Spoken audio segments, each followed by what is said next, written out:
నేడు Godavari పుష్కరాలపై CM Chandrababu review చేయనున్నారు. Sanitation, health, municipal works ఇతర అంశాలపై అధికారులతో సమీక్షించనున్నారు. గోదావరి పుష్కరాలపై ఇప్పటికే ప్రభుత్వం అధికారులతో కమిటీ ఏర్పాటు చేసింది. దేవాదాయ శాఖ ఆధ్వర్యంలో అధికారులతో ప్రిలిమినరీ మీటింగ్ జరగనుంది.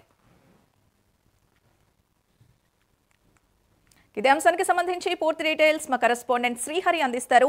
శ్రీహరి, రైట్ సింధు, నేడు సీఎం చంద్రబాబు అయితే దేవాదాయ శాఖకు సంబంధించిన అధికారులతో గోదావరి పుష్కరాలకు సంబంధించి ఏవైతే ఉన్నాయో వాటికి సంబంధించి శానిటేషన్, అదేవిధంగా మున్సిపల్ వర్క్ ఏవైతే ఉన్నాయో వీటన్నిటిపైన కూడా అక్కడ తీసుకోవాల్సిన తగిన జాగ్రత్తలు, అదేవిధంగా వాటర్ ఏదైతే ఉందో రేపు పుష్కరాల సమయంలో అక్కడ ఏర్పాట్లు అవన్నీ కూడా తగిన కట్టుదిట్టమైన భద్రతా చర్యలు చేపట్టాలని చెప్పని అయితే అధికారులకైతే పలు సూచనలు అయితే చేయనున్నారు. దీనికి సంబంధించి ఏదైతే ఉందో ఈ పుష్కరాలకు సంబంధించి ఒక కమిటీని కూడా నియమించింది రాష్ట్ర ప్రభుత్వం. ఇప్పటికే అధికారులకైతే సీఎం చంద్రబాబు అయితే ఆదేశాలు ఇచ్చారు. దీని నేపథ్యంలోనే అక్కడ జరగబోయే పుష్కరాలు ఏవైతే ఉన్నాయో వీటన్నిటికీ తగిన చర్యలు చేపట్టి ఎలాంటి ఇబ్బందులు కలగకుండా దానికి కావలసిన ఏర్పాట్లతో పాటు ఏదైతే ఫైనాన్షియల్ గా కావాల్సిన సపోర్ట్ ఏదైతే ఉందో దాని అన్నిటిని కూడా తగిన చర్యలు చేపట్టాలని చెప్పని అయితే అధికారులకు సీఎం చంద్రబాబు అయితే ఈ రోజు దిశానిర్దేశం చేయనున్నారు. దీనికి సంబంధించిన ఏర్పాట్ల పైన కూడా ఇప్పటికే అధికారులు కమిటీతో పాటు